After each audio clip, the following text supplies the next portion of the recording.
Okay, हम आगे बढ़ते हैं। सब आगे।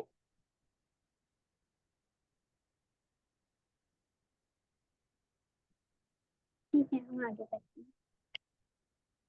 हैं। नेक्स्ट हमारा स्टॉप था। आगे तालवन से आगे हम बढ़ते हैं कुमुदवन की। तो तालवन से 2 मील के पश्चिम में कुमुदवन स्थित है। और इसका करंट में इसका नाम है कुदरवन।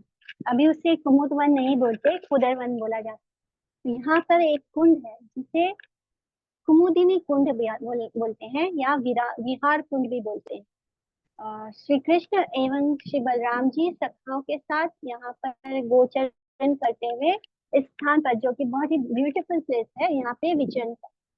तो सखाओं के साथ श्री कृष्ण स्वयं इसमें जल विहार करते तथा गौओं को भी मधुर शब्दों से बुलाकर चू चू कहकर जल पिलाते, तिरी तिरी कहकर उन्हें तट पर बुलाते। यहाँ पे कुमुदिनी के फूलों के हार बना एक दूसरे को पहनाते थे। और कभी कभी कृष्ण सखाओं से छिपकर यहाँ पर राधिका, राधा रानी, ललिता सखी, विशाखा सखी और जितने भी उनके प्रिय नर सखी हैं उनके साथ जल विहार करते थे। और आजकल यहाँ पे कुंड के तट पर श्री कपिल देव जी की मूर्ति विराजमान है। भगवान कपिल ने यहाँ स्वयं भगवान श्री कृष्ण की आराधना की। तो यहाँ से ब्रज यात्रा शांतनु कुंड होकर बहुला वन की ओर प्रस्थान करती है।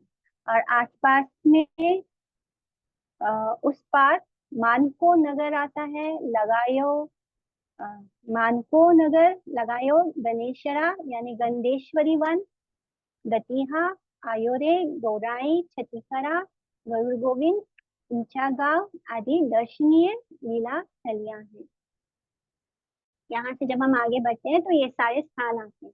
तो हम एक एक करके उन सब के बारे में जानेंगे। दतीहा, ये स्थान मथुरा से पश्चिम दिशा में लगभग 6 मील की 6 मील 6 माइल और शांतनु कुंज से 2 माइल्स की दूरी पर है। यहाँ पे श्री कृष्ण ने दंत वक्र का वध किया। और पद्म पुराण के अनुसार सूर्य ग्रहण के समय नंदादि समस्त ब्रज, नंद बाबा एंड बाकी के जो ब्रजवासी हैं और श्री कृष्ण की प्रियतम गोपियां कृष्ण से मिलने कुरुक्षेत्र गई थी। क्योंकि कृष्ण क्या बोल के गए थे, मैं शीघ्र ही ब्रज में आऊंगा। पुनः पुनः ऐसा आश्वासन देकर श्री कृष्ण ने उन सभी को ब्रज में लौटा दिया। गोप गोपियां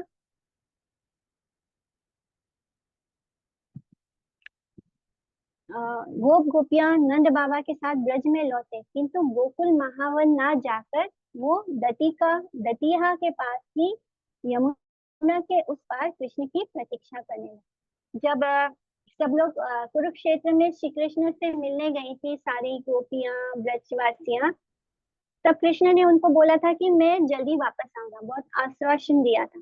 तब वो लोग वापस जब लौटते हैं ब्रज में तो इसी दतिया स्थान पर आकर रुकते हैं, और वहां पे रुककर श्री कृष्ण की प्रतीक्षा करने लगे। तो जहाँ प्रतीक्षा करते हुए वास कर रहे उस गांव का नाम मगेरा या मगेरा है, और दूसरे गांव का नाम उस पार है। और उधर श्री कृष्ण शिशुपाल को मारकर ब्रज में आए और इसी स्थान दंत वृक्ष का वध किया था। और तथा यमुना पार कर माता पिता एवं ब्रजवासियों से मिले थे। यह दंत वृक्ष का वध होने के कारण ही इसे दतिया कहा जाता है। उसके नेक्स्ट आता है आयोरे। श्री आयोरे नाम है। तो श्री कृष्ण को देखते ही ब्रजवासियों ने प्रसन्न होकर बोला था आयोरे आयोरे। तो इस प्रकार कहा था। तो नंद बाबा और यशोदा बड़े लाड़ प्यार से कृष्ण से मिले थे। यवनों ने अपने राज्य का, जो मुगल ने, उन्होंने अपने राज्य काल में इसका नाम अलीपुर रख दिया था, जो आज भी प्रसिद्ध है। आयोरे, लेकिन उसका नाम आयोरे था। गौराई या गोरवाई, जब नंद बाबा कुरुक्षेत्र से लौटे तब इस ग्राम के जमींदार ने बड़े आदर और गौरव के साथ उनका सम्मान किया, इसलिए इस स्थान का नाम भी गौरव हो गया या गौरवाई हो गया। ये स्थान गोकुल से ईशान कोण में 3 मील 3 माइल्स की दूरी पर स्थित है। और इसका वर्तमान नाम है गुरु छत्तीकरा, शक्तिकरा। इस स्थान का वर्तमान नाम है छत्तीकरा। यह दिल्ली मथुरा राजमार्ग पर मथुरा से 4 माइल एवं वृंदावन से लगभग 2 माइल्स की दूरी पर है। वृंदावन से 2 माइल की दूरी है और मथुरा से 4 माइल की दूरी पर छत्तीकरा स्थित है। गोकुल महावन में असुरों का उत्पात देखकर नंद बाबा सारे ब्रजवासियों के साथ यहाँ पर उपस्थित हुए और ब्रजवासियों ने अपने लाखों शकटों से, बैलगाड़ियों से अर्धचंद्राकार रूप में अपना निवास स्थान प्रस्तुत किया। शकटों से, बैलगाड़ियों से, इसलिए इस जगह का नाम शकटी करा रखा गया था। बाद में धीरे धीरे वो शकटी करा बिगड़ गया और उसका नाम हो गया छट्टी करा। शकटों से यानी बैलगाड़ियों से, शकटों का मतलब बैलगाड़ी होता है। वहां पे निर्मित होने के कारण यह स्थान छठीकरा के नाम से प्रसिद्ध हो गया। श्री कृष्ण बलराम यहीं से मधुर वृंदावन एवं आसपास के क्षेत्रों में गायों को और गोचरण के लिए ले जाते थे, सारे ग्वाल बालों के साथ। यहीं से उन्होंने ब्रज की रस आदि लीलाओं का संपादन किया।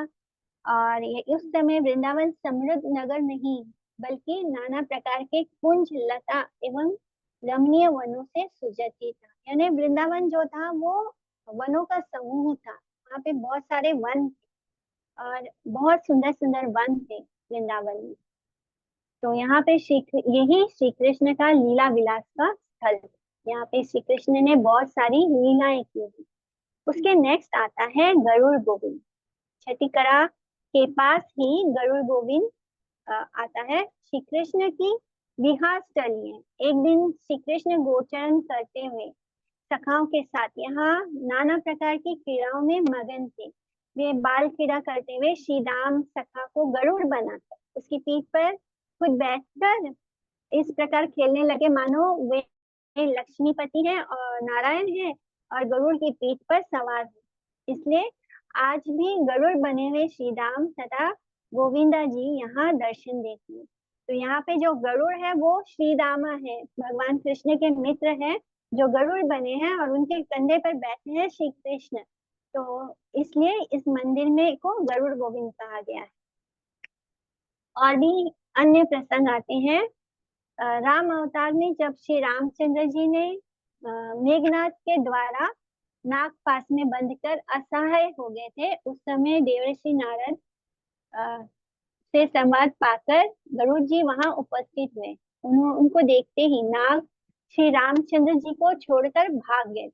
इससे गरुड़ जी को श्री राम की भगवत्ता में कुछ संदेह हो गया। पीछे से यानी गरुड़ से डर के नाग भाग गए, लेकिन उन्होंने राम जी को जकड़ के रखा था। तो गरुड़ को थोड़ा भगवान के भगवत्ता पे ही संदेह हो गया। तो पीछे से महात्मा काकभूषणी के सत्संग से और तत्पश्चात श्री कृष्ण लीला के समय श्री कृष्ण दर्शन से उनका ये संदेह दूर हो गया। जहाँ उन्होंने गोप एवं गौओं के पालन करने वाले श्री गोविंद का दर्शन किया, उसे गरुड़ गोविंद कहते हैं। और उस समय श्री कृष्ण ने उनके कंधे पर आरोहण कर उन्हें आश्वासन दिया। भगवान जब धरती पर आते हैं, मनुष्यों की तरह लीला करते हैं, तब वो एग्जैक्टली अपना जो वो लीला करते हैं, जब वो मनुष्य के रूप में है तो एग्जैक्टली वो मनुष्य की तरह ही व्यवहार करते हैं। लेकिन इससे क्या होता है कि बहुत लोगों को शंका हो जाती है कि ये सच में भगवान है। लेकिन भगवान अपना काम, अपनी जो वो अभिनय करते हैं वो एकदम परफेक्ट होते हैं। Gandheshwari, the next stop is Gandheshwari. इस स्थान का वर्तमान नाम है गणेशरा गांव। एक्चुअली में उसका नाम था गंधेश्वरी।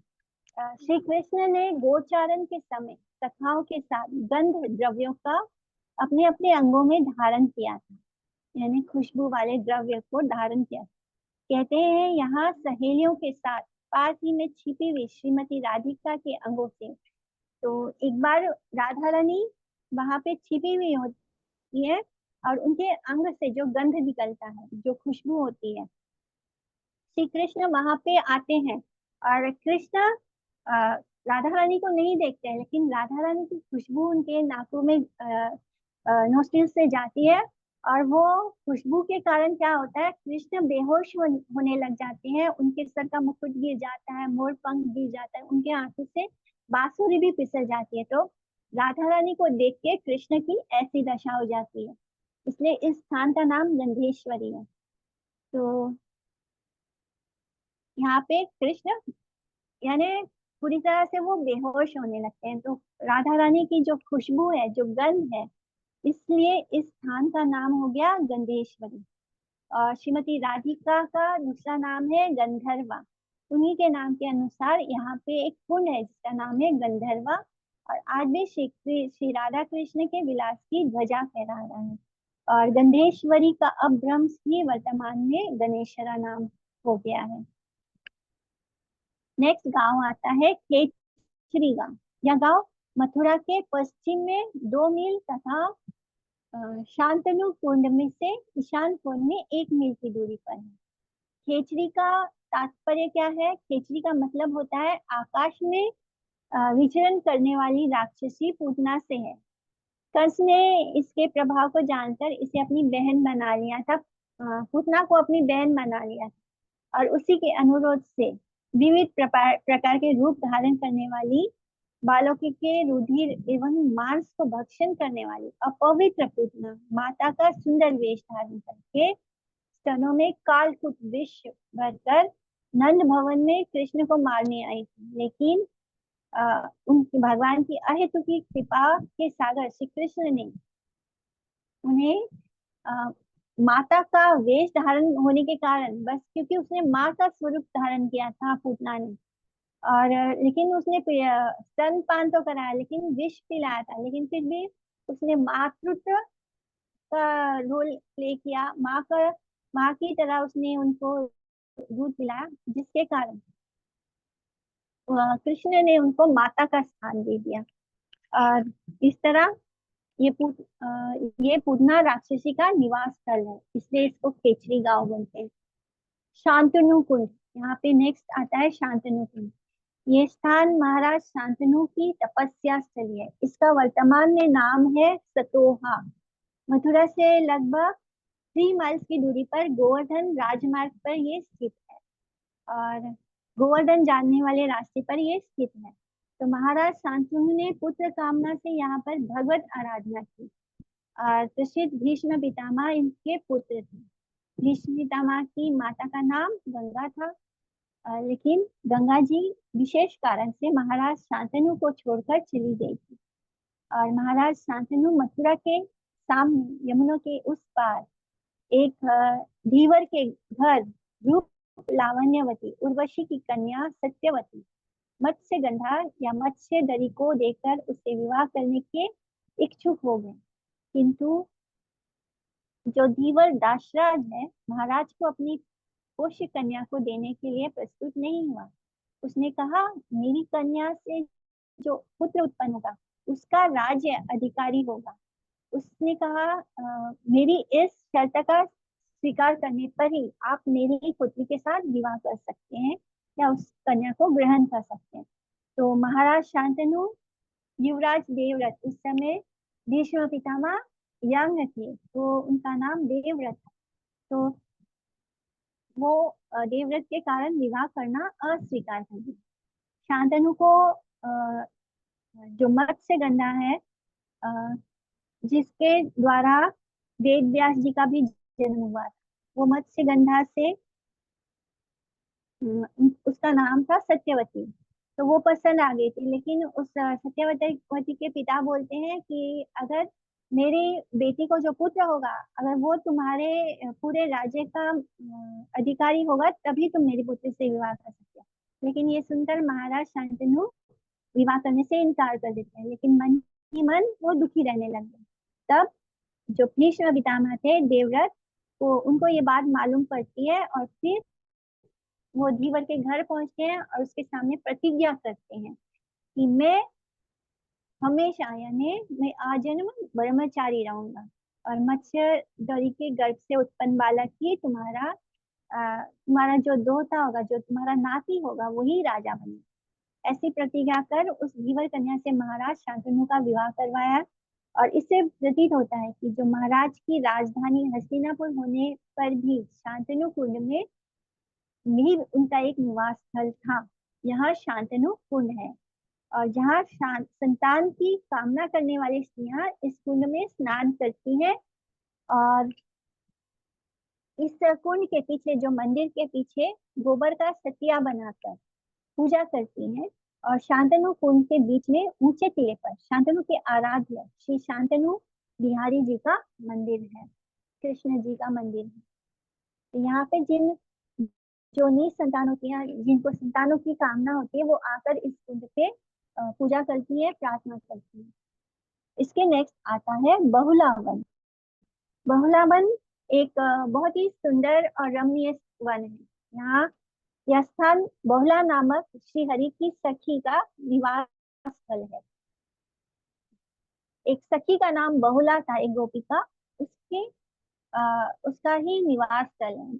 बहुला श्री हरे पत्नी तत्र तिष्ठति सर्वदा। इसका वर्तमान नाम बाटी है। यह स्थान मथुरा से पश्चिम में, वेस्टर्न साइड में 7 मील की दूरी पर राधा कुंड एवं वृंदावन के मध्य स्थित है। यानी राधा कुंड जाने का जो रास्ता है वो और वृंदावन के बीच में, दोनों के बीच में बहुलावन स्थित है। यह संकर्षण कुंड तथा मानसरोवर नामक 2 कुंड हैं यहाँ पर। और कभी श्रीमती राधिका मान करके इस स्थान के एक कुंज में छिप गई थी। कृष्ण ने उनके विरह में कातर होकर सखियों के द्वारा उनकी हेल्प लेके बहुत ही कठिनाई से उनका मांग भंग किया। ऐसे लोगों में लोग बोलते हैं कि जो लोग जैसी कामना करके उसमें स्नान करते हैं, वैसे उनकी मनोकामना सफल होती है। यानी हमारे मन में कोई इच्छा है, वो इच्छा लेकर अगर हम इस कुंड में स्नान करते हैं तो हमारी वो इच्छा पूरी होती है। कुंड के तट पर स्थित है मंदिर में श्री कृष्ण, बाघ, गाभी, वत्स और एक ब्राह्मण की मूर्ति विराजमान है। और लोक कथा के अनुसार किसी समय बहुला नामक एक गाय इस सरोवर में पानी पी रही थी। उसी समय एक भयंकर बाघ ने उस पर आक्रमण कर दिया और उसको पकड़ लिया। वह अपने भूखे बछड़े को दूध पिलाकर लौट के आने का आश्वासन देती है। वो बाघ को बोलती है कि मेरा बच्चा भूखा है, मैं उसे दूध पिलाकर आपके पास वापस आ जाऊंगी। इस तरह वो गैया अपने स्वामी ब्राह्मण के घर लौटती है। उसने अपने द्वारा बाघ को दिए हुए वचन की बात सुनाकर अपने बछड़े को भर पेट दूध पी लेने के लिए कहा। तो बछड़ा भी बिना दूध पिए माता के साथ जाने की हट करने लगा। ब्राह्मण उन दोनों को घर रखकर बाघ का ग्रास बनने के लिए स्वयं जाने को तैयार हो गया। यानी ब्राह्मण जो उसका मालिक था वो बोलता है कि वो ना गैया को जाने देता है, ना बछड़े को, बोलता है कि नहीं मैं जाऊंगा। इस तरह अंत में ये तीनों बाघ के सामने पहुंच जाते हैं और तीनों अपने आप में को बोलते हैं कि बाघ को बोलते हैं कि मुझे खा लो। इतने में श्री कृष्ण वहां प्रकट हो गए और बाघ का जो हृदय है वो बदल गया और श्री कृष्ण की कृपा से वो ब्राह्मण, वो गाय और वो बछड़े को लेकर सकुशल घर लौट आए। तो बहुला वन के अंतर्गत ही श्री राधा कुंड भी बहुला वन के अंतर्गत ही आता है। इसलिए बहुला अष्टमी के दिन, इसलिए राधा कुंड में बहुला अष्टमी होती है। इसलिए बहुला अष्टमी के दिन राधा कुंड में स्नान की विधि है तथा उस दिन स्नान का विशाल मेला लगता है। भगवान चैतन्य महाप्रभु वन भ्रमण के समय यहाँ के प्राकृतिक सौंदर्य को देखकर विहल हो गए थे। इतना सुंदर था वो स्थान। चैतन्य चरितमृत में इसका बहुत ही मनोरम, हृदय स्पर्शी वर्णन उपलब्ध है। जिस समय श्री चैतन्य महाप्रभु ने इस बहुला वन में प्रवेश किया, उस समय वहां पर बहुत सुंदर सुंदर गायें चल रही थी। और जैसे वो चैतन्य महाप्रभु को देखते हैं, वो अपना गाय चरना छोड़कर उन्हें घेर लिए। महाप्रभु जहां भी जाते थे, चैतन्य महाप्रभु जहां भी जाते थे, उनको देखते मात्र से सब जीवों के हृदय में प्रेम भर जाता। क्या पशु, क्या पक्षी और मनुष्य का तो छोड़ ही दो, जब पशु पक्षी भी पागल हो जाते थे श्री चैतन्य महाप्रभु को देखकर। तो इसी तरह जब वो वहां पहुंचते हैं तो वहां पे बहुत सुंदर सुंदर गाय जो है वो घास चर रही थी। लेकिन जैसे ही वो चैतन्य महाप्रभु को देखते हैं तो वो उनको अपना घास वगैरह छोड़ के वो आकर उनको घेर लेते हैं और प्रेम से हुंकार करने लगी और उनके अंगों को चाटने लगते हैं। जब गाय जब किसी को लाइक करती है तो वो उसके अंग को चाटने लगती है। गौओं के प्रेम भरे वात्सल्य को देखकर महाप्रभु जी के प्रेम तरंगों में बहते हुए भावविष्ट हो गए। तो प्रेम का यही स्वरूप है। जब सामने वाले के अंदर हम प्रेम देखते हैं तो हमारे अंदर भी प्रेम और बढ़ने लगता है। तो कुछ स्वस्थ होने पर, तो इसी तरह महाभाव में पहुंच जाते हैं महाप्रभु। फिर कुछ स्वस्थ होने पर उनकी लोरियों को सहलाने लगे और गौए भी उनका संग नहीं छोड़ना चाहती थी। किंतु चरवाहों ने बड़े कष्ट से उन्हें किसी प्रकार रोका। उस समय महाप्रभु कोठाय कृष्ण कहकर भाविष्ट होकर रुदन करने लग गए। झुंड के झुंड हिरन और हिरनिया वहां आकर एकत्रित हो गए और निर्भय होकर प्रेम से महाप्रभु जी के अंगों को चाटने लगे। और फिर वहां पे जो शुक सारी है, जो मेल और फीमेल पैरट्स हैं, कोयल, पपीहा, भृंग पंचम स्वर में गाने लग गए। मयूर भी महाप्रभु के आगे नृत्य करने लगे। सब जो भी चैतन्य महाप्रभु को देखा, बस उनके दर्शन से ही उनके अंदर प्रेम जाग जाता था, भगवत प्रेम जाग जाता। वृक्ष हो, लताएं हो, वो भी पुलकित होती अंकुरित हो गई, नव किशलय एवं पुष्पों से भर गई। कैसा प्रभाव था श्री चैतन्य महाप्रभु।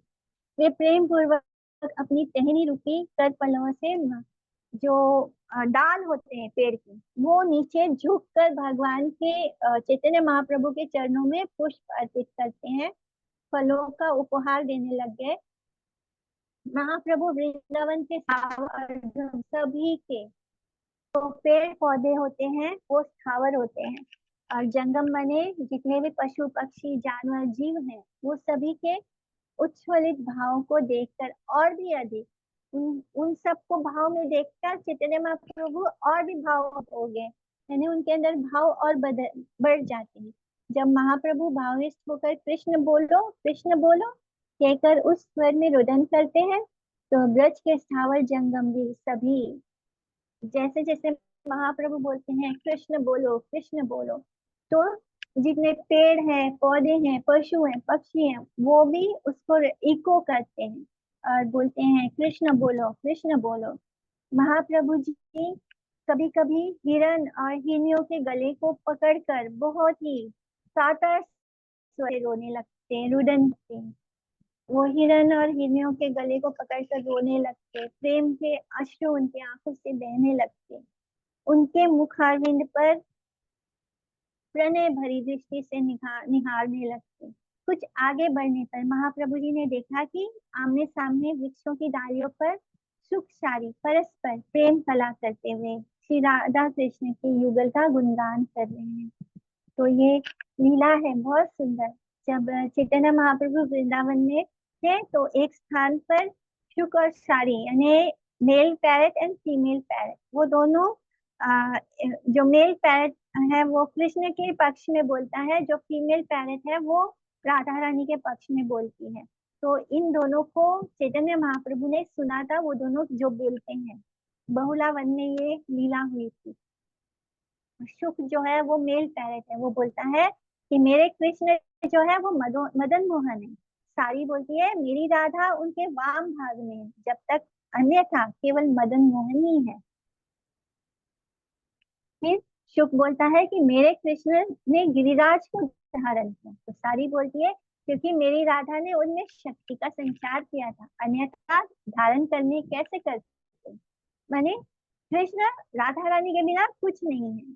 शुक कहता है कि मेरे कृष्ण जगत के जीवन है। सारी बोलती है मेरी राधा उन जीवन की भी जीवन है। शुक कहता है कि मेरे कृष्ण के सर पर मयूर पंख सुशोभित है।